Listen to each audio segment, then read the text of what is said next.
Hello and welcome everybody. I am Durgesh. I am the founder of WeLEAP Aerospace, which is a non-profit organization. Our goal is to provide high quality STEM mentorship globally and free of cost to everybody. So today in the Enlightening Talk series by WeLEAP, we have another great professor, Dr. Shreya Santra. She is an assistant professor at Tohuku University, Japan. She runs the Smart Space Robotics lab there. She has also been a director of Spaceonova, which is again another company targeted to provide STEM education to everybody globally. So in today's talk, we will learn more about Dr. Santra's journey to where she is today and how she developed interest in this field, what career choices and other choices she made to, succeed in this long-term career. And we will also get to learn about some of her recent projects. So I'm excited to have Dr. Shreya Santra today. And with this, welcome Shreya. And please introduce yourself. Thank you, Dr. Durgesh Chandel, for having me in this WeLEAP Enlightening Talk series. It's an honor to be here, really. I have watched the previous episodes and I've been inspired by all the amazing people you have interviewed and your work as well. So yeah, thank you for having me in this platform. And I hope I can share something insightful and inspiring today. Welcome again, and we look forward to learn more. At this point, I would welcome you to share your screen. Sure. Wait, can you see my screen? Yes. Presenter mode? Okay. Yeah. Cool. Okay, so yeah, I'll start with just my brief introduction and what led me to aerospace. So I was born and brought up in the coal capital of India, which is Dhanbad, and previously in Bihar, now in Jharkhand. And I was in Mount Carmel School. I did my schooling there, and I was a geek or a nerd, you can say. I was mostly reading books in the library on cosmology and history and several other. Geography was also one of my favorite subjects. And I was regular at quiz competitions and Olympiads representing my school and district. And I was lucky in that sense that I had a very supporting parents and science teachers, and in general, like my mentors and teachers in school were very supportive, and they always inspired like girls or women and in general everyone to pursue education and pursue excellence that can help improve our lives. And Dhanbad, if you know, it's not a very forward or very advanced place. If you have watched like Gangs of Wasseypur, it's not a very Right. good Not very famous for technology, but maybe exactly.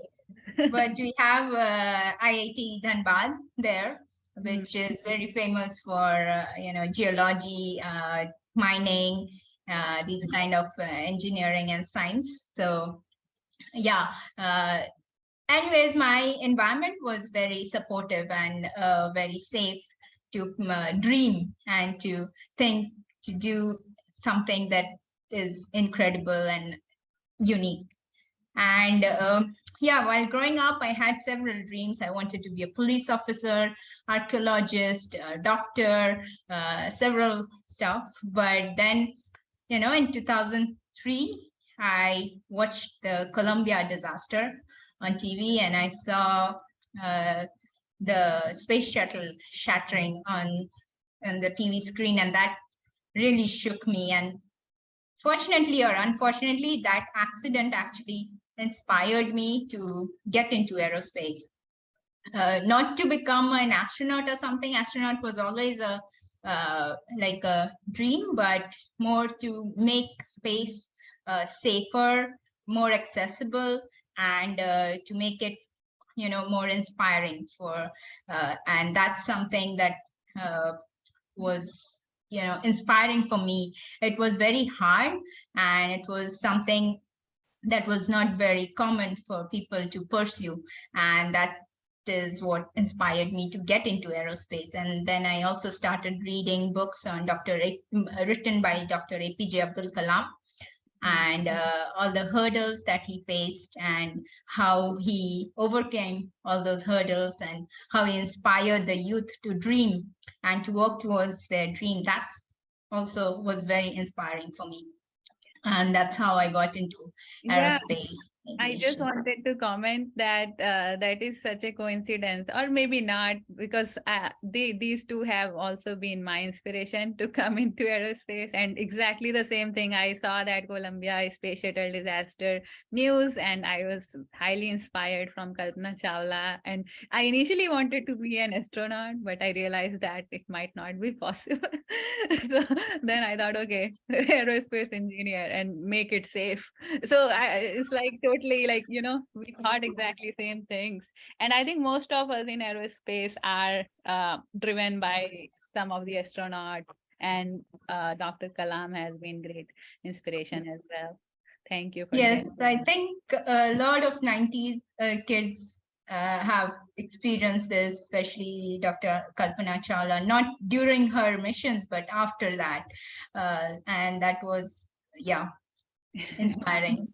And yeah, becoming an astronaut is still a dream that I'm pursuing, and I still want to become an astronaut. And now that there are so many other ways to become an astronaut, I just have, it's not just me, but everyone. They can just give their best in whatever they are doing, and they can always dream and work towards being an astronaut. Right. Yeah, so following that, I did my schooling in Dhanbad, as I already mentioned, and then I did my BTech in Electrical and Electronics Engineering in NIT Jamshedpur, India, also in Jharkhand.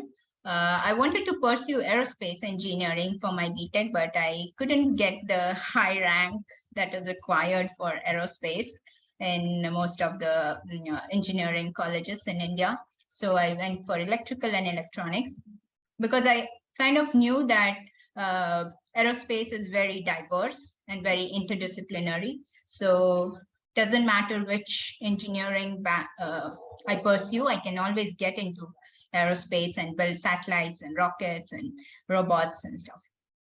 So, and then I went for master's in space studies at the International Space University in Strasbourg in France.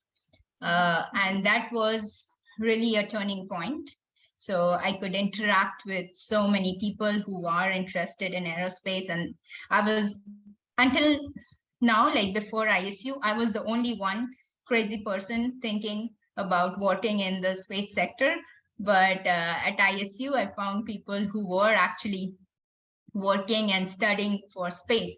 And I found like people who I could relate to. So that was really good, and opened up a lot of opportunities. I got to know about so many companies, so many agencies, and so many organizations that are working for space studies. And it was interdisciplinary course, so it opened up several, choices that I could pursue. And then I went for a more technical master's in space systems engineering in Moscow in Skolkovo Institute of Science and Technology. Following that, I did my PhD in space robotics at Tohuku University in Japan. I graduated last year in 2021, in August 2021, and directly I got the offer to join as an assistant professor in my lab, at the Space Robotics Lab at the Department of Aerospace Engineering. So currently I'm assistant professor. I'm continuing my PhD research, as well as I'm leading a team of students who are working on lunar rovers and lunar robotics. And I do several other work as well. Like I'm the director of the space education and research company called Spaceonova, where I also give courses on space robotics, and I like also help with another association called Spaceport SARABHAI, which is mostly involved in you know, framing policies or advising the government in space policy. So yeah, that's a lot of diverse work that I like to do for space. Yeah, for the love of space. And this is just a map showing all the places that I have been because of my work. I've worked in Strasbourg, Luxembourg, Netherlands, Germany, Russia, Ahmedabad, Dhanbad, Tohuku University, Japan. Also visited NASA JPL, Caltech. So yeah, I really love space, and it has taken me around the world. Yeah, thank you so much. That's very inspiring. Congratulations on your achievements. I am curious to learn more about Spaceonova and how did you get involved there and what kind of activities you do there. Like you briefly mentioned, but could you elaborate a little bit more? Mhm. Yeah, so Spaceonova is a space education and research company. It was established in early 2021 during the COVID times. So, and initially I joined as a mentor, helping the founder and other members to set up the company and to give some courses on astrobiology, space telescope, and space robotics, and several of different kind of space related subjects. And then I joined as a director in the board of directors, and currently I also head the space robotics department. And we ran several courses. In last year, we had several courses on space robotics where we had really good response from students from all around the world, not just students, but also professionals who want to get into the space robotics or robotics domain. And so what we do is like start from very scratch, like how to build a simple robot. It's all virtual though, not in person, but we try to help them understand how to build a robot, what are the different skills that they should have to build robots, and then get into what are the uniqueness of extreme environment robotics, the how to design, test, and validate space robots. There are several types of space robots, so we introduce them to all of those: the dynamics, kinematics, the programming, 3D modeling, and all of that topics. And So it's how do students register for that? And is there a certificate that they get? Yes, it's a certificate course. So it's a research internship and training program. So they get 2 certificates, internship and training program participation. So it's a 6 weeks course. We usually open it based on my availability. So we are still deciding the calendar for next year. And yeah, I also get some guest lectures from the space robotics domain. Like I see Monica here joining, and she's a great friend, and she's also in the space robotics domain. So she has a guest lecture there, and I get all my friends from different kinds of institutes, from EPFL, from ETH, from TU Delft, and all several space robotics groups, and they come and give lectures and tell about their researches. So it's really nice for the students to get familiarize themselves with actual research that's going on in this field, and then they can decide what they want to do after that 6 weeks of program. So even after that 6 weeks, usually what they do is like they try to continue their research and in the form of a research paper. So like last year, several of these teams, they presented their paper at different conferences around the world, and they were and all of them are really young and just starting out, and it was their first conference. So it was really nice to see them excelling like this. So yeah, Okay, thank you. that's That what we do. sounds fascinating, and I hope the audience can learn more about these programs and get registered as suitable. So, the like reaching to the stage where you are in your career, it's like a long journey. I'm also interested to learn more about how was your experience during your undergrad, and then how did you decide to do two masters and at what time did you think that you wanted to be a professor? How was all that? Mhm. Okay, so yeah, the first master's that I got from the International Space University, it was interdisciplinary master's. It was not a master's where you can actually get expertise, but it was very good for me because it opened up a lot of opportunities. It was great for me to network with people, and that's where I got to know about Skoltech, because during my time at ISU, we had a visit to Moscow, and it was an educational visit, and we visited different institutes in Moscow, and that was where I thought like, okay, I can get into Skoltech, which is a new university, and it was actually started by MIT, some of the professors from MIT, US. So it was a dynamic university, and I thought of like experiencing a new culture, and I got enrolled there, and the program was completely free and with scholarship.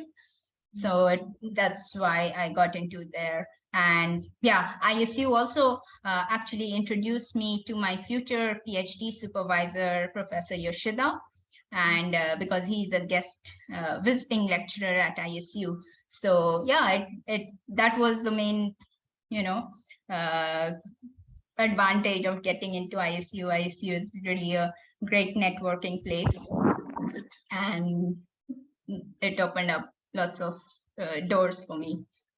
And then I did the second master's because I wanted to get more technical into robotics, and that's in Skoltech. I got involved with the robotics department there, and my supervisor in Skoltech, he had completed his PhD in Japan, and he said like, why don't you go for Japan? You have already experienced Europe, you came to Moscow, just go to Japan if you are interested in robotics.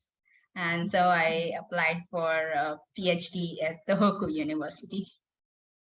Wow, great advice by your advisor. And so how did you get involved in the Space General Advisory Council? Was there any nomination process? Somebody recommended you? How did that happen? Yeah, so Space Generation Advisory Council is a body of about 15,000, 15 or 25,000 young students and young professionals below 35 years of age. It's a completely voluntary organization, and anyone can join it. It's free of cost. So if you just go to spacegeneration.org and sign up as a member, you can also see like it has several project groups that you can be part of, several type of projects, ongoing projects, several teams that you can be part of. So initially I joined in 2015 when I was a ISU student.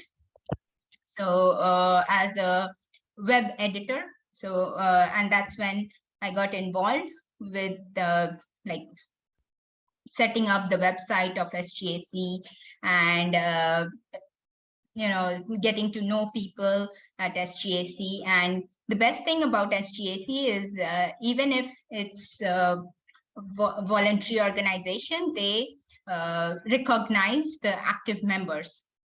So in my first year of being a member, I got a scholarship to attend the IAC in Jerusalem in Israel.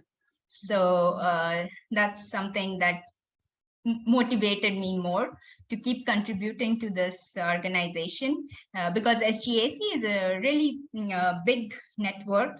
It has several sponsors, several partners, and many of the alumni now are working in big companies like Boeing and Lockheed Martin and Planet Labs and stuff. So they always support with several scholarships and funds. And that's how this organization is working. So yeah, and after that, like in 2016 or 17, I joined the scholarship team. And in the scholarship team, we run several scholarships to award active members as well as new members. So, and currently I am the co-coordinator of the scholarship team. So if you go check out the scholarship, SGA spacegeneration.org, and then you'll see opportunities and scholarship. So you can see several of the scholarships that were open, and very recently we will open new scholarships for more events happening in 2023. So go ahead and apply if you are watching this. Just go ahead, apply, and be member of SGAC. I think yeah, it's been a really great journey with SGAC. And being in the scholarship team is something that,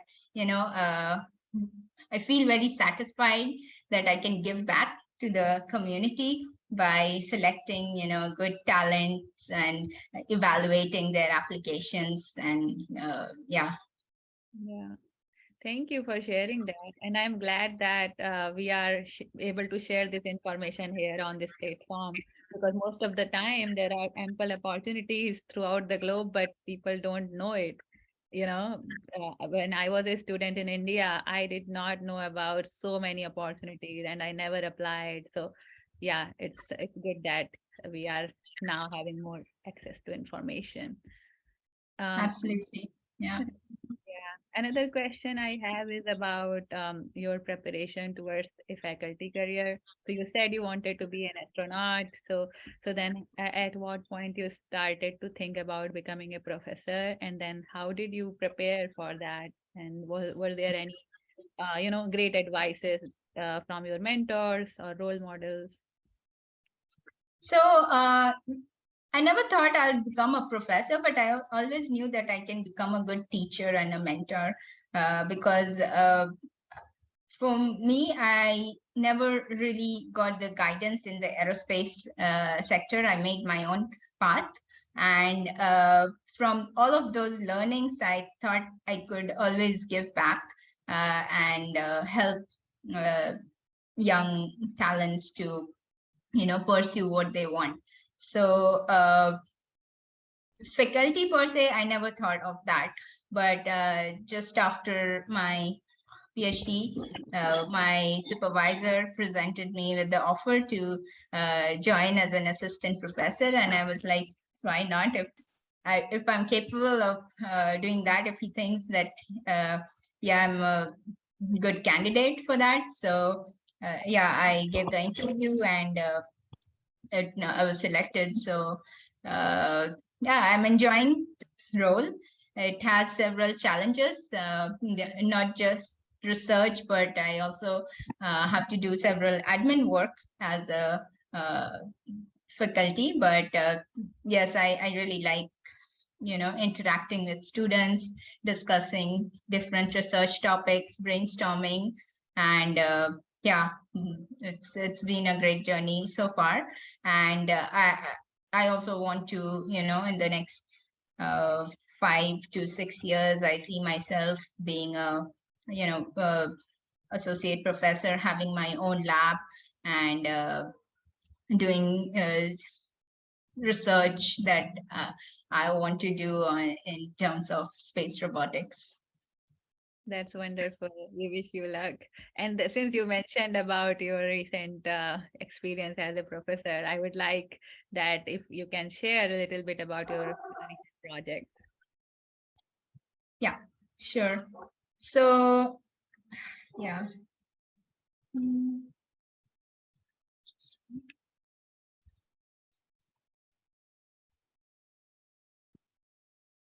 Okay. Yes, we see the screen. Yeah.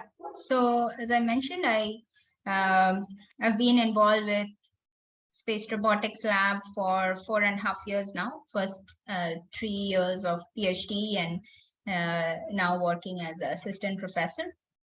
It is headed and directed by Professor Kazuo Yoshida, who is like a very well-known professor in space robotics community. And if you know about the Google Lunar X Prize that started in 2010-11, he was one of the pioneers who initiated the Team Hakuto from Japan, and then Team Hakuto spinned off as iSpace, which recently, just 2 days back, on the 11th of December, they launched the first commercial lander to moon. So we are having our fingers crossed to have a safe, soft landing on the moon, because it also has several payloads from different companies and as well as NASA, and it also has this rover from the UAE space agency, which is basically a more advanced and more revamped form of the iSpace Hakuto, the iSpace rover Hakuto. So yes, he has been very instrumental in forming the space robotics community and introducing several researchers, and very inspiring for me and several other researchers, I think. And in our lab, we do multiple research related to space robotics. Like we study free-flying space robots, which are orbital robots, like for servicing, for refueling of satellites, or for removal of space debris, or even on the International Space Station, capturing of the capsule, or releasing satellites, robotic arms. Those are orbital space robots. And even inside the International Space Station, there are several robots like the Astro B, the Robonaut earlier. So these are several free-flying space robots or orbital robots that we study. We also develop asteroid sampling robots or microgravity robots like the Hayabusa 1 and Hayabusa 2. If you know these missions, these visited several, like the asteroids, Itokawa and Ryugu, respectively, and collected samples from these asteroids. So these were the sample collection technique, the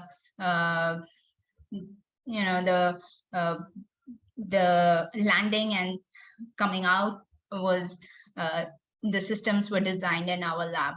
Then also planetary exploration rovers, which operate on the surface of Moon or Mars.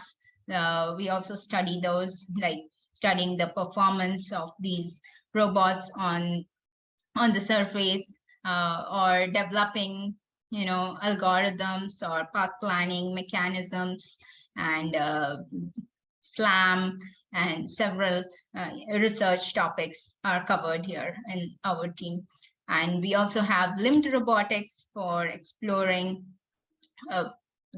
very inaccessible places like the lunar lava tubes or caves in the moon on Mars. So where you cannot have wheeled rovers to go into. So you can have climbing or limbed robots to move into very harsh terrain, extreme terrain. So these are different researches that we do. We have several collaborations with JAXA, with NASA, with German Aerospace, with the Luxembourg University, with ETH Zurich, with EPFL Switzerland, and several other space robotics teams from around the world. And my specific team research is I'm responsible for the planetary rovers, which are supposed to work on the surface of Moon and Mars, mostly lunar. We focus more on the lunar exploration and resource prospecting.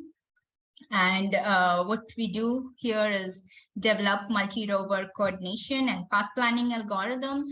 We also develop visual-based SLAM algorithms using several SLAM approaches like AutoMap, OctoMap, and all the different popular SLAM approaches that we have, and then customize it for lunar environment.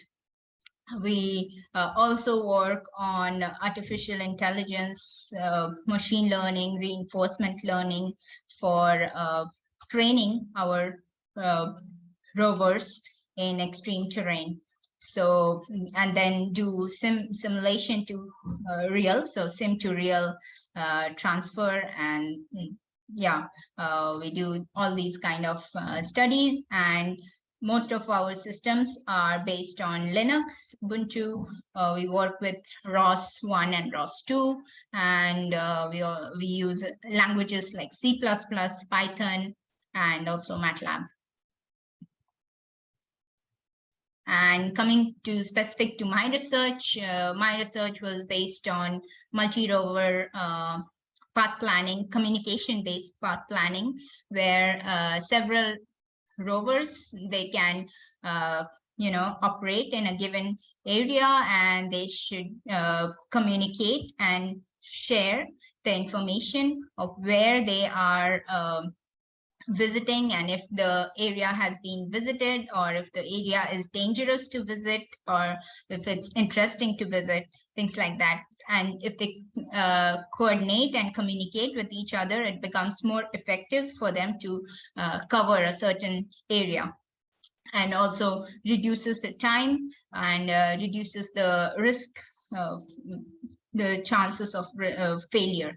So, and it also gives like loop closure. So if you have several rovers that are exploring in an environment, if they share the data, and that data can be merged together, and see if the rovers can go back to those regions that are already visited, and if it's more interesting, it can be revisited or not.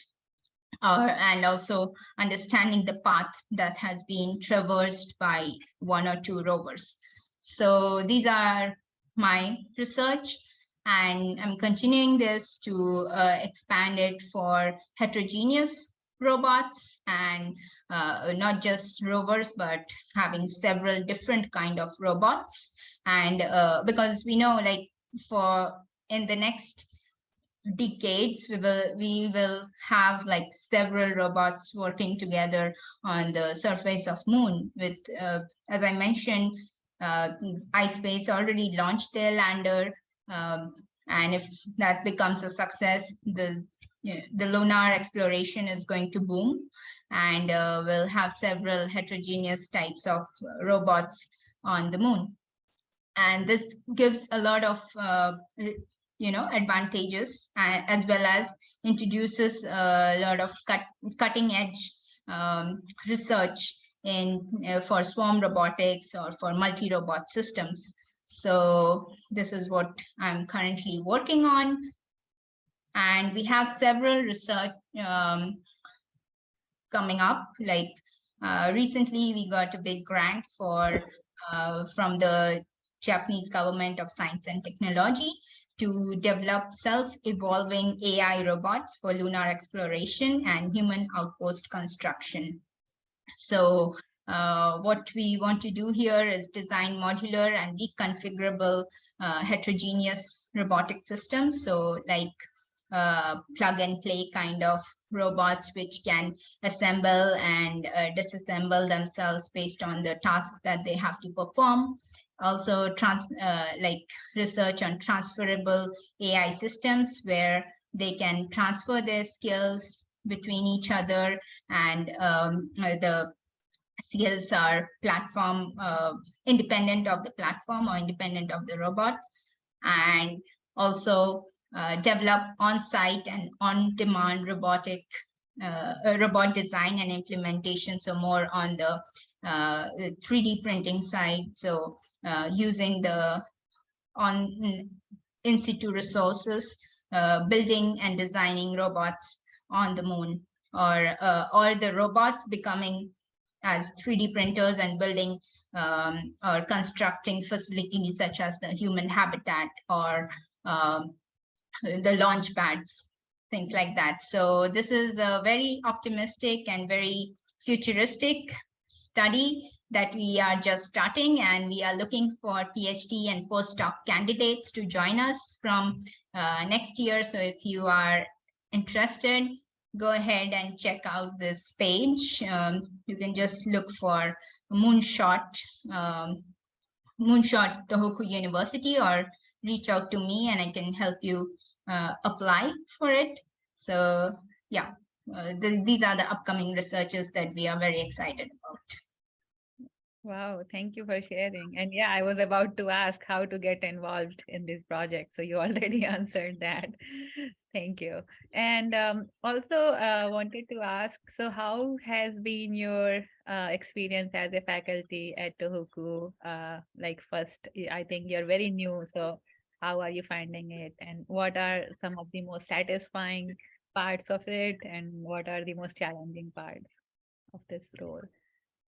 Yeah, so first I'll go with the challenging part. Uh, Usually the language is a big challenge for me in Japan. So most of the admin work is in Japanese, but yeah, the paperwork that I have to do and several emails that I get are in Japanese, and I have to, make sense out of it. So that is a big challenge, but that's not a major one. So in other sectors, it's been really good and satisfying for me. Of course, I have the lab secretary and the lab faculty to help me figure out all of that admin stuff.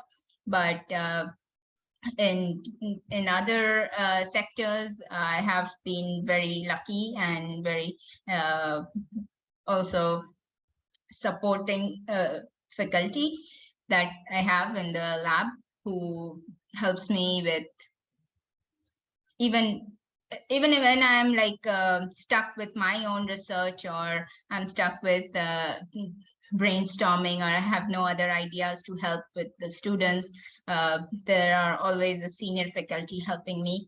So that's something I learn a lot from them.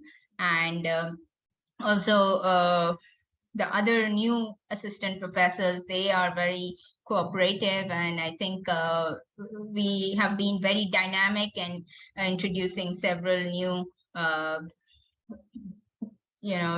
management systems and using different tools to make everything more modern and more efficient.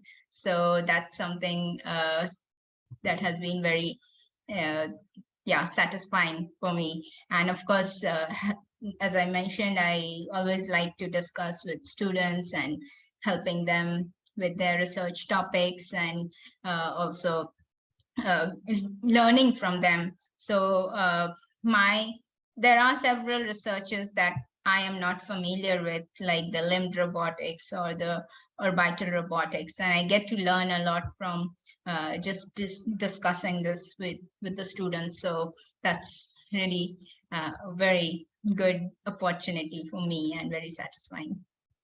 Yeah, that's a great point. Like discussing research with your peers is, is is extremely useful, as we all know, but also, yeah, we will learn a lot from students as well.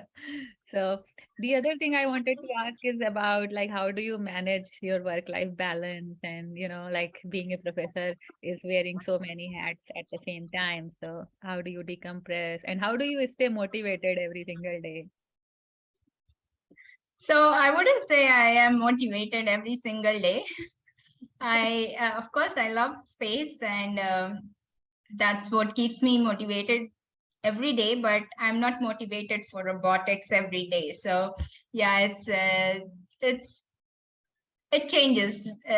So like my usual typical day starts at 9:30, answering emails and going through different requirements that I have to do as a faculty and all of that. And then I try to read research papers and see what are the new research that's going on in my field, and what is the new thing that I can introduce in my research. And also I start discussing with my uh, other supervisors who are in TLR in Germany, and also my supervisor at Space Robotics lab. So that's something that I try to do in the first half of the day, and that keeps me motivated. Reading about something new and thinking about what I can do uh, to be different and to be novel. That's what motivates me in the early time. And then, yeah, I have like research meetings later in the afternoon, and discussing with the students. Almost every day, I have several research meetings. So that takes a lot of time. And after the meetings, I'm very exhausted. So I usually try to get home early, and then I get to work with the Spaceonova uh, work or Spaceport SARABHAI work, which kind of gives me a little, a different perspective. And that's how I decompress or watch a movie or something like that. Uh, some days I just don't want to work anymore in the evening, so I go out with friends or go for dinner. And one of the things that I do on the weekends, I don't work on weekends. I don't like to work on weekends, although it's not so normal in Japan. In Japan, people work every day of the week. So yeah, I like to travel instead, and that's how I decompress myself and then be rejuvenated for the next week. Mm. Yeah, thank you for sharing that. And it tells us that we are not machines and we are all like normal human beings who need a break from all this tough work. And also the fact about not staying motivated every single day, which is a fact. Like nobody, however successful, they can't be like 24/7 motivated. It's like, yeah, it comes and goes, but the main thing is about staying consistent every day. So thank you.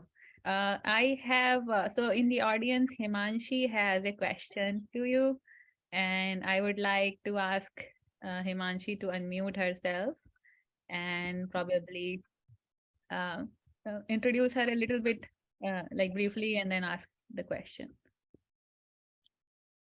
Himanshi, over to Hello, you. I'm audible. Yes. Hi, Shreya. Hi, hi, Thank Himanshi. you for such an honest.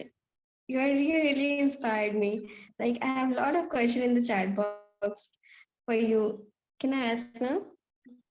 Yes, Himanshi, please go ahead. I would request you ask them one by one. Yeah, yeah. Thank So my first question is, can you tell me the parameters based on which you got selected to different universities? parameters to get selected. I think Yeah. I think the statement of purpose or letter of intent always helped me in the application. I try to show how inspired and motivated I am, and also most of the times I propose a project. I do a lot of I did during my applications. I did a lot of research on the labs that I wanted to be part of, or the universities that I wanted to be part of. And then I made sure that I have that in my letter of intent, that I want to work on this XYZ topic, and this is what I want to do, and this is how it can help in your research, or it can help in expanding your research, and these are the expected outcomes. So I think that was what probably helped me in getting scholarships. I think getting admission is easy, but getting the scholarships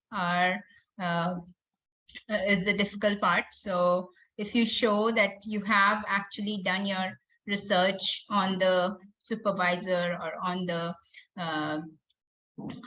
lab, and then you show that you have what you want to do in contributing towards that lab, that is something that can make a difference to your application.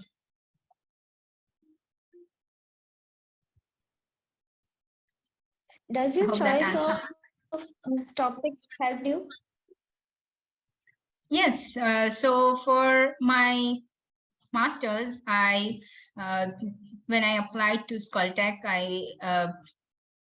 like I said, I wanted to work on robotics because they had several robotics research going on, and I said like I wanted to contribute towards this specific topic, and they were happy about that, and that's what I worked on for my master thesis, and same for PhD. I made sure that my topic for research was well described, and also even before my PhD, I started like putting some of the research teams in contact so that I could do an exchange program during my PhD. So I think that was something that my supervisor liked about, and he encouraged me to go forward with that, and I got to do an exchange program with German Aerospace Center during my PhDs, which is not very common in Japan to do an exchange program during your PhD. So that because the PhD is really short, three years, and managing time like 6 to 8 months, having an exchange program is not very common. So, but my lab was open to that. So I think that's something that gave an edge to my application. That's so great. So you might be a great hustler from your undergraduation or graduation, right? Sorry? So you might be a great hustler also in this field. Yeah, I think so. Can I ask you, like, you are so much into space science, that what are the current topics that one should choose to do research on in space sciences, like astrophysics or astronomy? So I'm not very much involved with astrophysics and astronomy now. I am more focused on space robotics, and I know all the upcoming researchers in the space robotics part, but astrophysics and astronomy, I think you can always like look for cosmology. I think that's something that's growing now with all the breakthrough discoveries in the past few years on black hole and gravitational waves, and I think those are something that you can look into. And of course, Tohoku University also has a very big astronomy faculty and department, where they work on formation of galaxies, formation of stars, uh, yeah, several topics that you can think of on astronomy and astrophysics. So I guess you can check out the different institutes that are working, the big institutes, and you can always write to them. And the best professors who are really keen on supporting students, they will always reply you back. So never stop trying, I would say. Cool, thank you. So my next question is like, I would like to ask for some good workshops that are internationally doing great work to, make the young 8 to 18 generation aware of the space opportunities to be in STEM. Yeah, so that's in my next slides. Durgesh, do you want me to share those already? Yeah, I was going to say that. Would you like to share some tips and tricks to everybody aspiring for career in space? So yeah, let's go ahead. Yeah, so first I would say about space robotics. It's a very big growing market, and with the recent commercialization of space and Artemis and missions becoming a success, Artemis 1. So we know it's going to grow. And this is just a projection, but I'm sure it's going to grow even more. These numbers are revised every year, and Asia Pacific region, especially China, Japan, Singapore, these are becoming big competitors in space robotics, and there are several companies coming up to develop space robotics, and the national space agencies are helping them. And this is in general for space robotics, but if you want to get into the space sector, these are some of the institutes in India, and yeah, mostly in India these are. So you can look into Spaceonova, SSERD. SSERD is doing a great job on doing like several courses on space, whether it's space engineering or space policy or even astronomy, astrophysics. So check out the SSERD website and see what all the different workshops and courses that they have. STEM and Space, Space India, National Space Society is an international body. SED is also an international body. So you can look into all of these organizations. Most of these are voluntary, but don't worry. If you are an active member and if you can,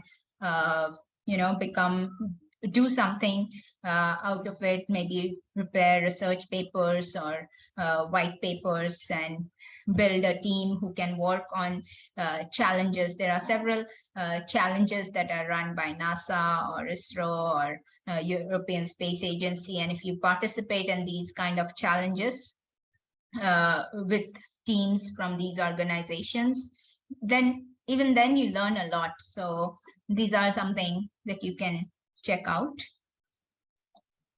And these are just some universities you can check out for space related courses or space robotics and space related courses. So some of those that I have listed down, of course, there are many more. These are some well-known ones. Thank you. And I wanted to ask you, like being a woman in this field, would you like to give any specific advice to women and minorities and also people coming from underprivileged backgrounds who don't have, access to all these resources which are necessary to succeed in a research career? So have you noticed something, or is there something specific such audience can work on? Yes, definitely. I think the biggest message that I can give is never stop dreaming and never stop believing in yourself. Be patient and persevere towards your goal. There's no one and nothing that can stop you from achieving your goal. And actually, when I was in my undergraduate and at NIT Jamshedpur, there were several instances where I was discouraged to not pursue my dream. Several times I was told, like, why are you looking into science and further studies? Why don't you just get a job and settle down? So that kind of mentality still exists, and that's something that you have to steer yourself and ignore. Most of the time, many times it gets very difficult to ignore even, but yeah, just never stop believing in yourself and pave your own path. Of course, now there is a lot of information out there. There are several organizations that are providing mentorship. WeLEAP, for example, have several mentors who can guide you, and always seek for mentorship. I think I got to know about mentorship really late, like maybe during my PhD. Before that, I had no idea that there are organizations who could mentor women researchers or women scientists. So reach out to them. And one of the things that often happens is like you cannot become something that you don't see. So if you do not see someone as a role model, you'll not be able to, pave your path. For me, it was Dr. Kalpana Chawla. I didn't know her personally or anything, but she did inspire me through her journey. So yeah, seek out for mentorship, seek out for role models, and yeah, pave your path. That's Thank something you. I would say. Yeah. And Yeah, for minorities, for women, there is always there are several hurdles that you will come across. There will be situations where you are the only woman in the room, and you have to prove yourself, or you have to be emphasize that you are right, and it happens. So we have to change this situation. We have to change the scenario. So yes, come up and be confident. Yeah, I can totally relate to that. And I know so many of women in this field can relate to that. And that was also one of the main reasons behind why I founded WeLEAP, because I was going through same issues and I saw women around me having similar issues. And then there were not enough resources to help them. And also, for example, when I came to MIT, I got exposed to a lot of career resources, professional development resources. I did not even know about them. And even though I was at India, I was studying at IIT, which is one of the most premier institutions there. But back then, we did not have enough emphasis on these things. So it's great now that we can come here and similar other platforms and talk about these things and relate with each other and understand that, see, I'm not the only one who is going through this. There have been women like me, or like women who have even seen the worst, but they kept pursuing and they are at a good level in their career, and I can also be one. So thank you for sharing.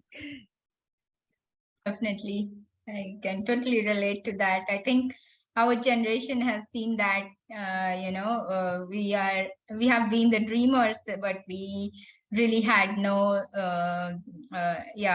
guidance or mentorship during our studies, and that's something that we also want to give back. So I'm always happy to mentor or help students with their queries, especially for higher studies and other works that I can, that I have experience in, or I can connect them with the relevant people. So yeah, feel free to follow me on ResearchGate, LinkedIn, and just some pictures here with my students from Spaceonova. at the IAC in Paris, and several places that I have visited, and also with my research team. Okay. Thank you so much. It has been wonderful to learn about your journey and all the work you have done so far. Also, you gave great advice and shared unique things about your own life. And I am sure the audience who will be seeing us will relate to it and hopefully get inspired. And thanks for sharing all the resources as well about the Spaceonova and Tohuku and other organizations. And hopefully we will be staying connected, and I can invite you in another panel discussion where we can again help more and more students and researchers aspiring for a long-term career in aerospace. With that, thank you again, and I would give it back to you if you have any concluding remarks. Yeah, thank you so much. It was amazing to talk to you and just, like, share my experiences and journey. And if it can help anyone or two students out there, or dreamers, I'll be very privileged. And yes, I'll be very happy to participate in other panels, and even for mentorship. So I'm open to that. Thank you so much for giving me this opportunity. Thank you. I really appreciate your time and effort to make this happen. And I also want to say thanks to our live audience here. So we will have this recording available very soon, and stay connected to us. Feel free to connect with Dr. Shreya on her LinkedIn. Also join our LinkedIn page if you haven't already, and stay connected for our future events. With this, thank you everybody, and hope you have a good time there because we are working in different time zones. It's after it's noon here, so I wish everybody has a good time. Thank you. Thank you. Bye. Bye.